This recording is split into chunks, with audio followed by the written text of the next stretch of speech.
El cuento de esta noche se titula Manuscrito hallado en una botella, de Edgar Allan Poe.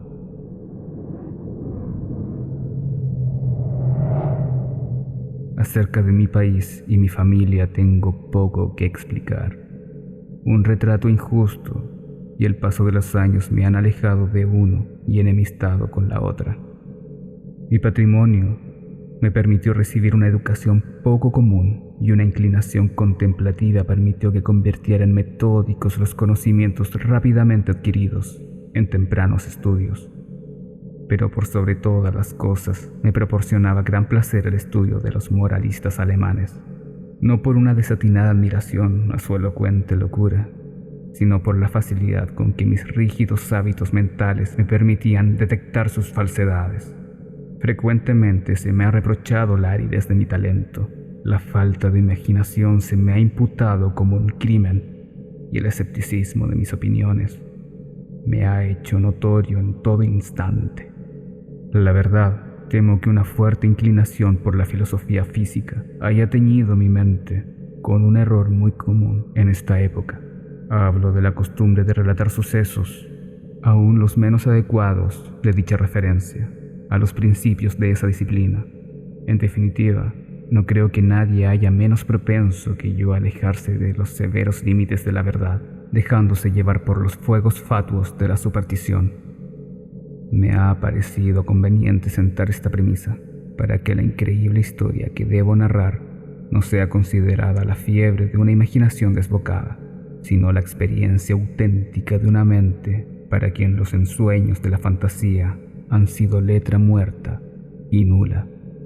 Tras muchos años de viajar por el extranjero, en el año 18 me embarqué en el puerto de Batavia, en la rica y populosa isla de Java, en un crucero por el archipiélago de las Islas Sonda. Iba en calidad de pasajero, solo inducido por una especie de nerviosa desazón que me fustigaba como un espíritu demoníaco. Nuestro majestuoso navío, de unas 400 toneladas, había sido fletado en Bombay en madera de teca, de Malabar, con remachas de cobre. Transportaba una carga de algodón en rama y aceite de las islas Laquedivas. También llevábamos a bordo fibra de corteza de coco, azúcar moreno de las islas orientales, manteca clarificada de leche de búfalo, granos de cacao y algunos cajones de opio. La carga había sido mal estivada y el barco casi se hundía. Levamos anclas apenas impulsados por una tenue brisa, y a lo largo de muchos días permanecimos cerca de la costa oriental de Java, sin otro percance que quebrara la monotonía de nuestro curso que el ocasional encuentro con los pequeños barquitos de 2 mástiles del archipiélago al que habíamos puesto rumbo. Una tarde, apoyado sobre el pasamano de la borda de popa, vi hacia el noroeste una nube muy extraña y aislada. Era singular no solo por su color, sino por ser la primera que avistábamos desde nuestra marcha de Batavia. La observé con detenimiento hasta el ocaso, cuando de pronto se extendió hacia el este y oeste, ciñendo el horizonte con una angosta franja de vapor y adquiriendo la forma de una larga línea de playa. Pronto atrajo mi atención la coloración de un tono rojo oscuro de la luna y la singular apariencia del mar. Este sufría una rápida transformación y el agua parecía más transparente que habitualmente. A pesar de que alcanzaba a distinguir claramente el fondo, al echar la sonda comprobé que el barco navegaba a 15 brazas de profundidad. Entonces el aire se tornó intolerablemente asfixiante y cargado de una exhalación en espiral, parecidas a las que surgen del hierro al rojo. A medida que fue cayendo la noche, desapareció todo vestigio de brisa y resultaba imposible concebir una calma mayor. Sobre la toldilla ardía la llama de una vela sin el más imperceptible movimiento, y un largo cabello sostenido entre 2 dedos colgaba sin que se advirtiera la menor vibración. Sin embargo, el capitán manifestó que no percibía ninguna advertencia de peligro, pero como navegábamos a la deriva en dirección a la costa, ordenó arriar las velas y echar el ancla. no colocó vigías y la tripulación, compuesta mayoritariamente por malayos, se tendió por propia voluntad sobre cubierta. Yo bajé, acogotado por una mala premonición. En verdad, todas las señales me advertían inminencia de un temporal fuerte. Expuse mis temores al capitán, pero él no prestó atención a mis palabras y se alejó sin dignarse a contestarme. Sin embargo, mi zozobra me impedía dormir y alrededor de medianoche subí a cubierta. Al apoyar el pie sobre el último peldaño de la escalera, me llenó de espanto un ruido fuerte e intenso, parecido al producido por el giro veloz de la rueda de un molino. Y antes de que pudiera averiguar su significado, percibí una vibración en el centro del barco. Momentos después se desplomó sobre nosotros un furioso mar de espuma que, pasando por encima del puente, barrió la cubierta de proa a popa. La furiosa violencia de la ráfaga fue, en gran medida, la salvación del barco, aunque totalmente cubierto por el agua, como sus mástiles habían volado por la borda. Después de un minuto se enderezó pesadamente, salió a la superficie y tras vacilar algunos instantes bajo la presión de la tempestad, se enderezó por fin. Me sería imposible explicar qué milagro me salvó de la destrucción. Aturdido por el choque del agua, al volver en mí, me encontré emparedado entre el mástil de popa y el timón. Me puse de pie con gran dificultad y, al mirar, mareado, a mi alrededor, mi primera impresión fue que navegábamos entre arrecifes. Tan tremendo e inimaginable era el remolino de olas enormes y llenas de espuma en que estábamos inmersos. Instantes después percibí la voz de un anciano sueco que había embarcado poco antes de que el barco se hiciera a la mar. Lo llamé con todas mis fuerzas y al rato se me acercó vacilante. No tardamos en descubrir que éramos los únicos sobrevivientes. Con excepción de nosotros, las olas acababan de barrer todo lo que se hallaba en cubierta. El capitán y los oficiales debían haber muerto mientras dormían, porque los camarotes estaban totalmente anegados. Sin ayuda, era poco lo que podíamos hacer por la seguridad del barco, y nos paralizó la convicción de que no tardaríamos en irnos a pique. Por cierto que el primer embate del huracán destrozó el cable del ancla, porque de no ser así, nos habríamos hundido al momento. Navegábamos a una velocidad extraordinaria, y las olas rompían sobre nosotros. El maderamen de popa estaba hecho trizas, y todo el barco había sufrido gravísimos daños, pero comprobamos con alegría que las bombas no estaban atascadas y que el lastre no parecía haberse descentrado. La primera ráfaga había amainado y la violencia del viento no entrañaba gran peligro, pero la posibilidad de que cesara por completo nos llenaba de espanto, convencidos de que en medio del oleaje siguiente, sin duda, sería nuestro fin. Pero no parecía probable que el justificado temor se convirtiera en una pronta realidad. Durante 5 días y noches completos, en los cuales nuestro único alimento consistió en una pequeña cantidad de melaza que con esfuerzo conseguimos procurarnos en el castillo de proa, el armazón del barco avanzó a una velocidad inaudita, impulsada por sucesivas ráfagas que, sin igualar la violencia del primitivo temporal, eran más espantosas que cualquier otra tempestad vivida por mí en el pasado. Con pequeñas variantes, durante los primeros 4 días nuestro curso fue a sudeste y debimos haber costeado Nueva Holanda. Al 5.º día el frío era tremendo. Pese a que el viento había girado un punto hacia el norte, el sol nacía con una enfermiza coloración amarillenta y subía unos pocos grados sobre el horizonte, sin irradiar una decidida luminosidad. No había nubes en el horizonte. Sin embargo, el viento arreciaba y soplaba con furia despareja e irregular. Alrededor de mediodía, poco más o menos, porque solo podíamos adivinar la hora, volvió a llamarnos la atención la apariencia del sol. No irradiaba lo que con propiedad podríamos llamar luz, sino que un resplandor opaco y funesto, sin reflejos, como si todos sus rayos estuvieran polarizados. Justo antes de hundirse en el mar turgente, su fuego central se apagó de modo sorpresivo, como por arte de un poder inexplicable, quedó solo reducido a un aro plateado y pálido que se sumergía deprisa en el mar infinito. Esperamos en vano la llegada del sexto día, ese día que para mí no ha llegado y que para el sueco no llegó nunca. A partir de aquel instante quedamos sumidos en una profunda oscuridad, a tal punto que no hubiéramos podido ver un objeto a 20 pasos del barco. La noche eterna continuó envolviéndonos, ni siquiera atenuada por la fosforescencia brillante del mar, a la que nos habíamos acostumbrado en los trópicos. También descubrimos que, aunque la tempestad continuaba rugiendo con interminable violencia, ya no conservaba su apariencia habitual, de olas ni de espuma con las que antes nos envolvía. A nuestro alrededor, todo era horror, profunda oscuridad y un negro y sofocante desierto de ébano. Un terror supersticioso fue creciendo en el espíritu del viejo sueco, y mi propia alma estaba envuelta en una silenciosa perplejidad. Abandonamos todo intento de cuidar el barco por considerarlo inútil y nos aseguramos lo mejor posible a la base del palo de mesana, clavando con amargura la mirada del océano inmenso. No habría forma de calcular el tiempo ni de adivinar nuestra posición. Sin embargo, teníamos plena conciencia de haber avanzado más hacia el sur que cualquier otro navegante anterior, y nos asombró no encontrar los cotidianos obstáculos de hielo. Mientras tanto, cada instante amenazaba con ser el último de nuestras vidas. Olas enormes, como montañas, se precipitaban para arrastrarnos.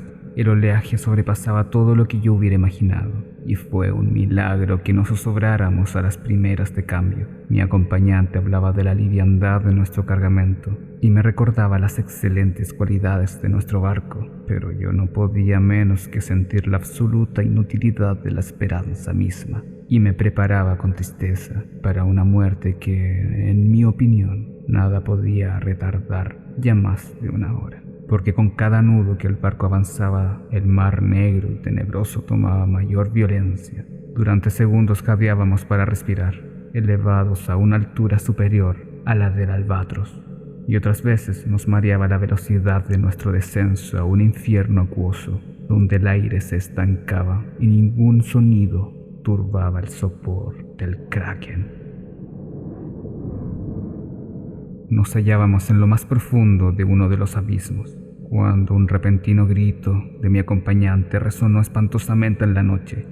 ¡Mire! ¡Mire!, exclamó chillando junto a mi oído. ¡Dios Todopoderoso! ¡Mire! ¡Mire! Mientras hablaba descubrí el resplandor de una luz mortecina y rojiza que recorría los costados del inmenso abismo en el que nos hallábamos, arrojando cierto brillo sobre nuestra cubierta. Al levantar la mirada, contemplé un espectáculo que me paralizó la sangre.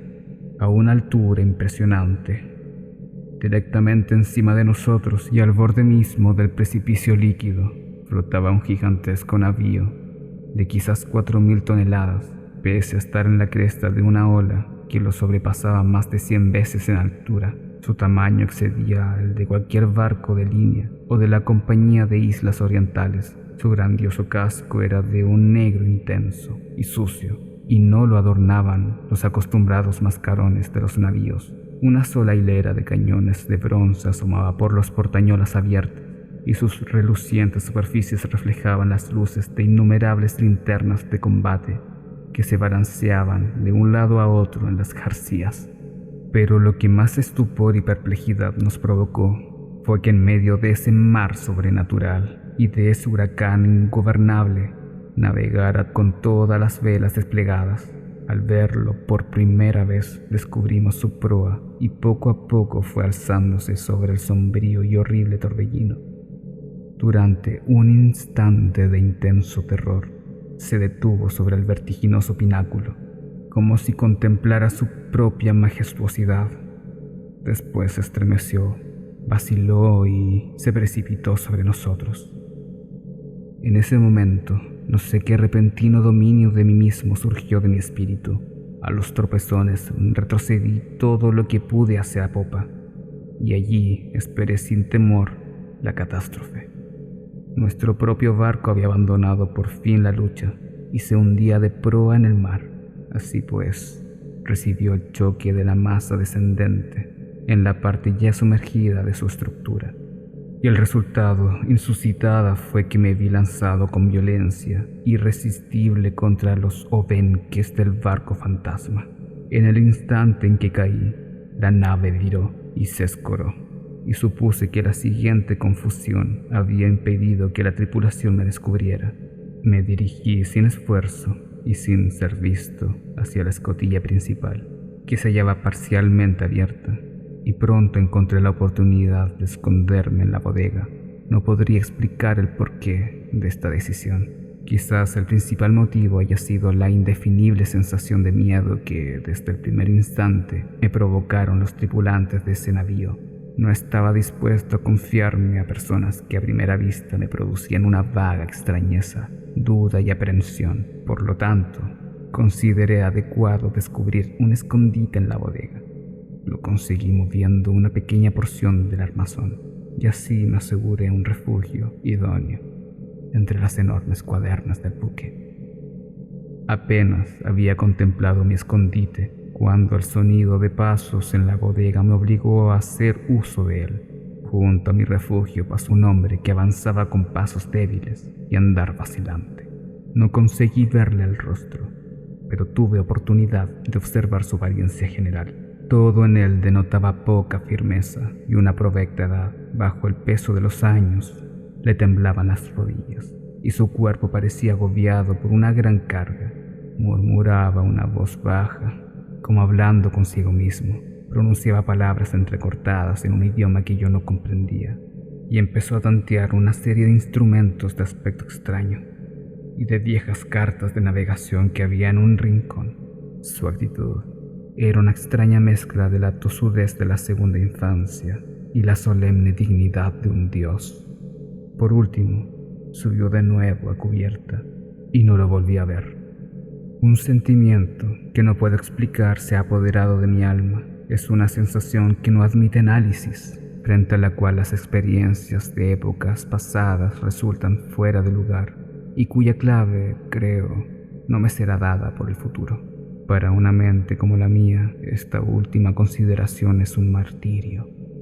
Sé que jamás me daré por satisfecho con respecto a la naturaleza de mis conceptos, y sin embargo, no debe asombrarme que esos conceptos sean indefinidos, puesto que poseen su origen en fuentes totalmente nuevas.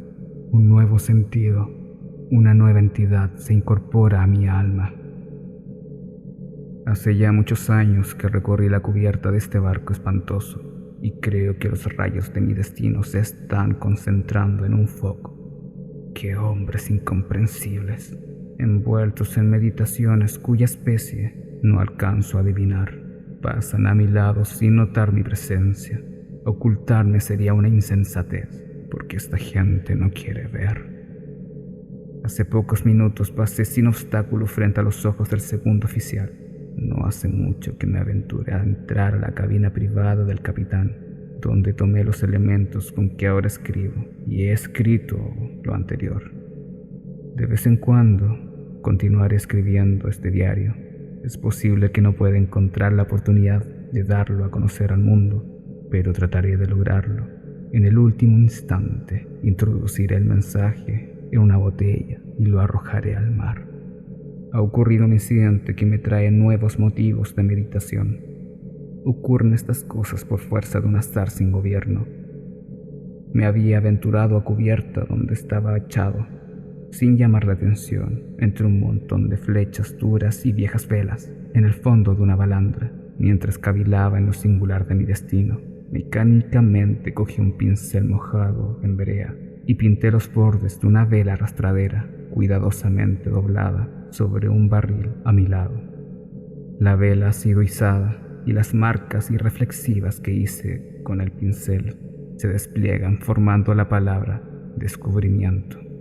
En los postreros días he realizado muchas observaciones sobre la estructura del navío. Aunque bien armado, no creo que sea un barco de guerra. Sus garcías, construcción y equipo en general contradicen una hipótesis parecida. Logro percibir con facilidad lo que el navío no es, pero me temo no poder hacer lo propio con lo que es. Ignoro por qué, pero al observar su extraño modelo y la forma especial de sus mástiles, su enorme tamaño y su excesivo velamen, su proa severamente sencilla y su popa anticuada, de pronto cruza por mi mente una sensación de cosas familiares, y con esas sombras imprecisas del recuerdo siempre se mezcla la memoria de ancestrales crónicas extranjeras y de épocas remotas. He estado analizando el maderamen de la nave. Ha sido construida con un material que me resulta desconocido. Las características especiales de la madera me dan la impresión de que no es apropiada. Me refiero a su extrema porosidad, independientemente considerada de los daños perpetrados por los gusanos, que son una consecuencia de navegar por estos mares, y de la podredumbre provocada por los años. Tal vez la mía parezca una conjetura excesivamente extraña, pero esta madera posee todas las características del roble español, en el caso de que el roble español fuera dilatado por medios artificiales. Al leer la frase anterior, recuerdo el apotegma que un viejo lobo de mar holandés repetía siempre que alguien ponía en duda su veracidad. Tan seguro es como hay un mar donde el barco mismo crece en tamaño, como el cuerpo viviente del marino. Hace una hora tuve la audacia de mezclarme con un grupo de tripulantes. No me prestaron la menor atención, y aunque estaba inmóvil en medio de todos ellos, parecían totalmente ignorantes de mi presencia, lo mismo que el primero que vi en la bodega. Todos daban señales de tener una edad avanzada, les temblaban las rodillas achacosas. La decrepitud les inclinaba los hombros, el viento sacudía sus pieles arrugadas, sus voces eran quedas, trémulas y quebradas, en sus ojos brillaba el lagrimeo de la vejez, y la tempestad agitaba con horror sus cabellos grises. Alrededor de ellos, por toda la cubierta, yacían desparramados instrumentos matemáticos de la más singular y anticuada construcción.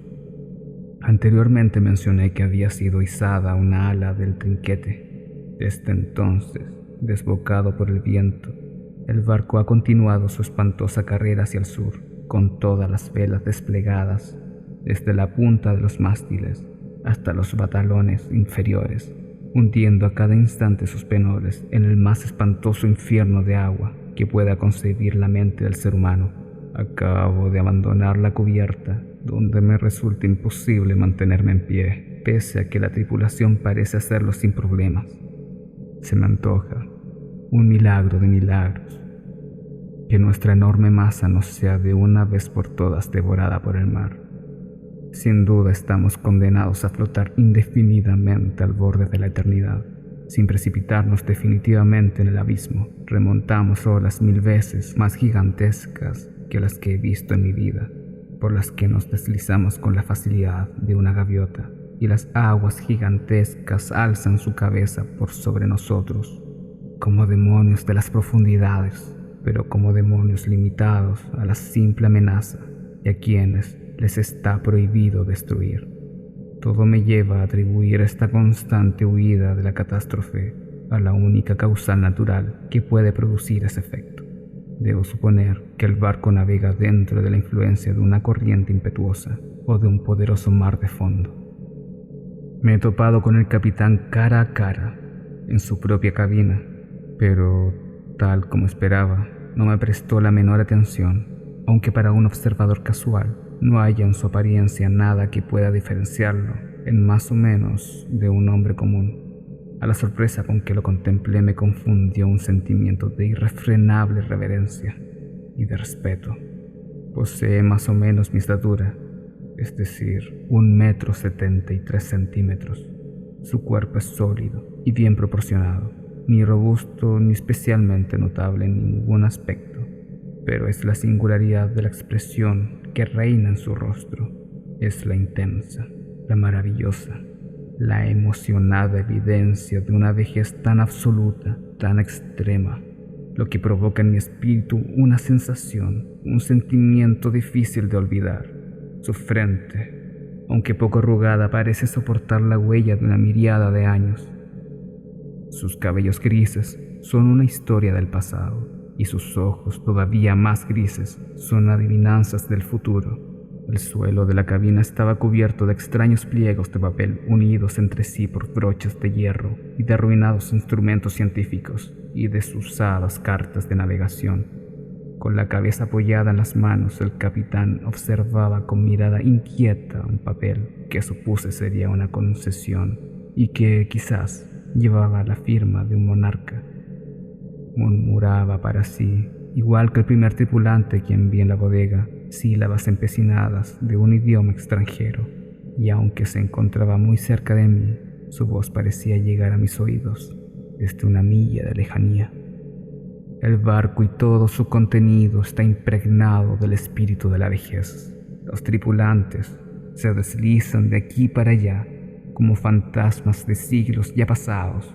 Sus miradas reflejan inquietud y angustia, y cuando el extraño resplandor de las linternas de combate iluminan sus dedos, siento que no he sentido nunca, pese a haber comerciado toda mi vida en antigüedades y absorbido las sombras de columnas caídas en Baalbek, en Tadmor y en Persépolis, hasta que mi propia alma se convirtió en una ruina. Al mirar a mi entorno, me avergüenza mis anteriores aprensiones. Si temblé ante la ráfaga que nos ha perseguido hasta ahora, ¿cómo no aterrorizarme ante un asalto de viento y mar, para definir los cuales las palabras tornado y simón resultan ligeras y sin valor? Alrededor del navío reina la negrura de la noche eterna, y un caos de aguas sin espuma, pero cercanas a una legua a cada lado de nosotros, alcanzan a verse oscuramente y a intervalos gigantes murallas de hielo que se alzan hacia el cielo desierto y que se asemejan a las paredes del universo. Como imaginaba, el barco sin equivocación alguna se encuentra en una corriente, si así se puede llamar con propiedad, a una marea que aullando y chillando entre las blancas paredes de hielo se precipita hacia el sur con la velocidad con que cae una catarata.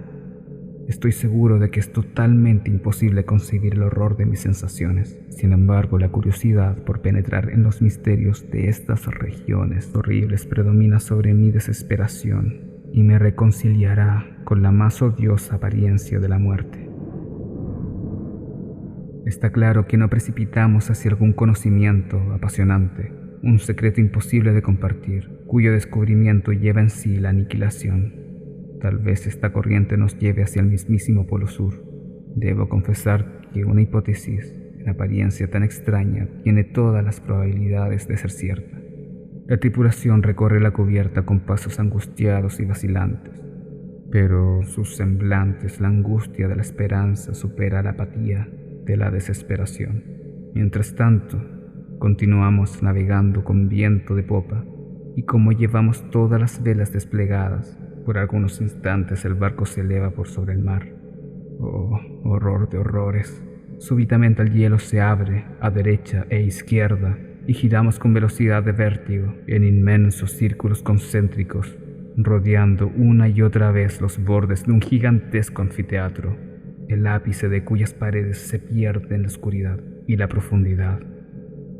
Pero me queda poco tiempo para meditar en mi destino. Los círculos se estrechan velozmente. Nos precipitamos alocadamente en la vorágine, y entre el rugir y el aullar y el atronar del océano y de la tempestad el barco se resquebraja. ¡Oh Dios! Y se hunde.